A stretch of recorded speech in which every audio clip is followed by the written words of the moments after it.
فيروس الاي بي او فيروس الالتهاب الشعبي ده جاسوس ابن مرض واقف مستني في القطيع في فرخ واحد، في ثانيه الا ثانيه تلاقيه عدا كل القطيع. ولو انت عنبر مغلق بيدخل لك بكل سهوله. برضه ليه طرق دخوله. الفيروس ده عامل زي فيروس كورونا متحول، يعني في ناس بتحصن ضد الفيروس وبرضه بيجي لها الفيروس. يعني كل شويه بيجي بشكل جديد زي كورونا كده، كوفيد كذا كوفيد كذا كوفيد كذا، كل شويه بيتغير. فيروس بألف وش.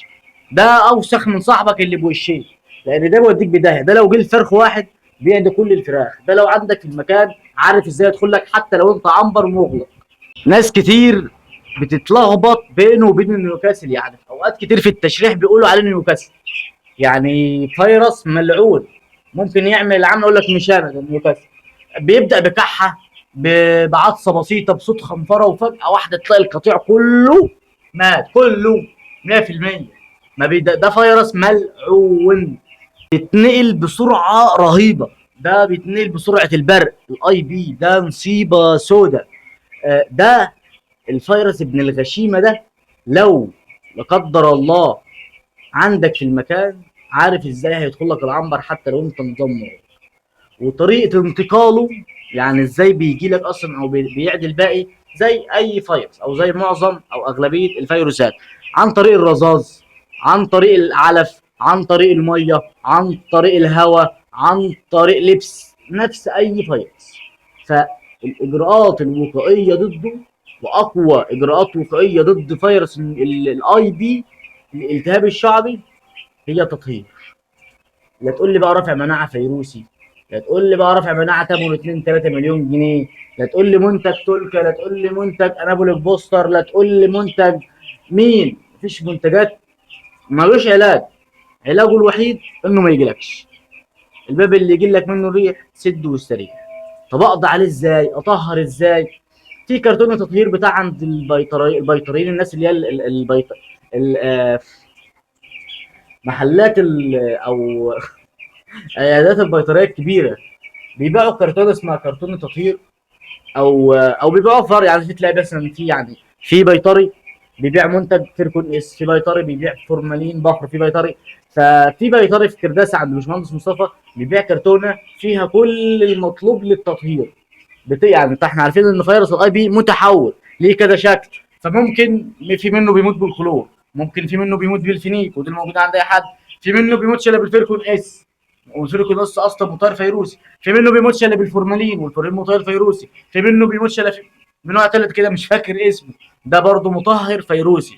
فالكرتونه دي حلاوتها ان هي بتجمع بين انواع المطهرات الفيروسيه، بحيث ان انت لو اي فيروس لو ضعيف في الماده دي، في ماده ثانيه قويه عليه. انت بتجيب كل المواد اللي بتشتغل على كل الفيروسات، بتامن نفسك. بترش حوائط العنبر، بتعمل لبس العنبر، بتعمل شبشب العنبر، بترش حوالين العنبر. في المكان عندك، المكان النظام بتاعك يكون مغلق، الشفاط يكون في الاتجاه الابلي، الشفاط يكون في الاتجاه البحري، والخليه في الابلي عشان تيارات الهواء ما تدخلش من الخليه.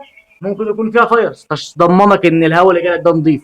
فاحنا بنحط الشفاط في البحري زي ما انا حاطه كده، وبتحط قدامه ستاره. الستاره دي عشان الهواء اللي جاي يخبط في الستاره ما يخشش العنبر.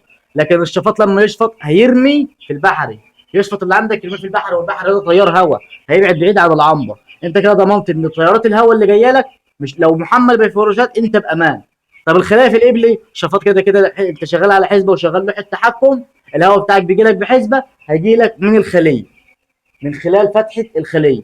هو ده افضل نظام مغلق. طب لو انت حاطط الخليه في البحري، بيكون في نظام في الخليه الايرون، ايرون ليد حاجه، يا رب اكون قلت الاسم صح. ده بيشتغل تلقائي، يعني الوقت اللي هيشتغل فيه الشفاط الخليه بتفتح، الشفاط يسحب، يخلص الخليه بتقفل تاني.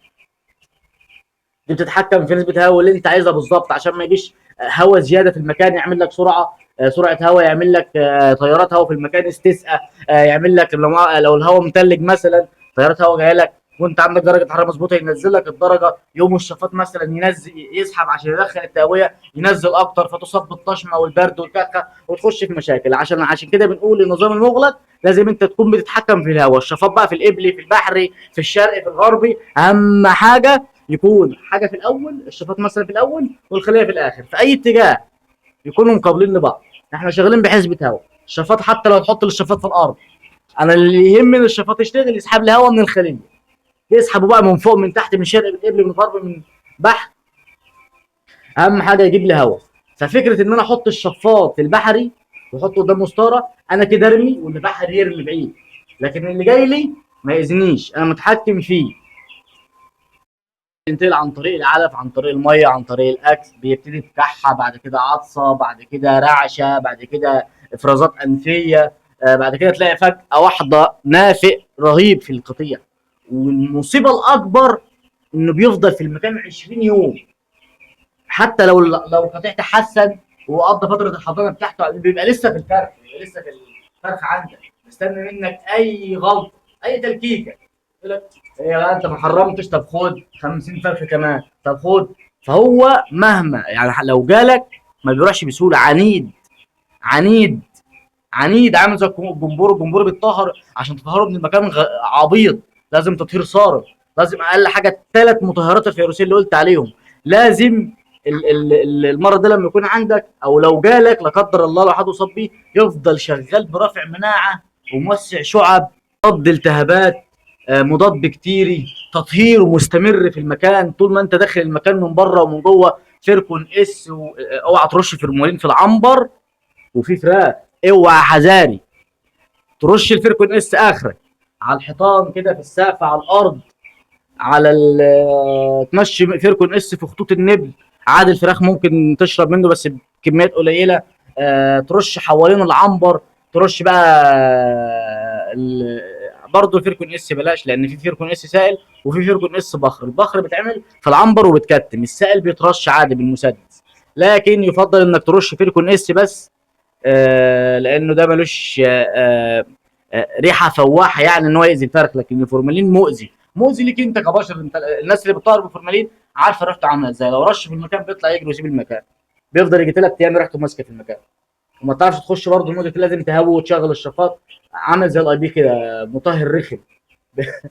فهو ده اللي بينفع مع الاي بي، ده بيفضل في المكان. انت لما بتيجي بتقفل بعد ما تطلع دورتك على خير وتطهر بكل حاجه، الفينيك والكلور وكذا وكذا، اخر حاجه بيكون الفيركون اس. قبل الفيركون اس بيكون الفورمالين، بتقفل العنبر بتاعك تكتمه وتحط الفورمالين، بيفضل في المكان يجي 3 4 ايام، ما بيروحش لما انت تفتح العنبر وتهويه. لو في اي بي رخم مش عايز يمشي هيمشي، مش هيعرف يعيش في البيئه، مش دي بيئه يعيش فيها. بعد ما تخلص بترش برضه، ترفع درجه الحراره 42 عشان الفورمالين اللي لازق في الحوائط وفي البطاريه يتبخر. اخر حاجه بترشها الفيركون اس، يبقى انت كده عملت فوق الصح والزياده ومأمن نفسك. لو انت في بحر والبحر ده فيه سمك قرش، تروح لابس درع حديد عشان القرش ما يعضكش ما ياكلكش. بعد كده هتغرق، ما الحديد يغرقك هتفطس، بتلبس تحت الحديد مثلا بالون عشان ما تضرب عصفورين بحجر واحد. هو نفس الموضوع، احنا ماشيين على نفس المنهج. اي ثغره يخش لنا منها فيروس بنسدها. عشان كده بنقول كرتونه التطهير فيها 3 مطهرات فيروسيه تمنع هو ده الحل الوحيد للفيروسات بالكامل.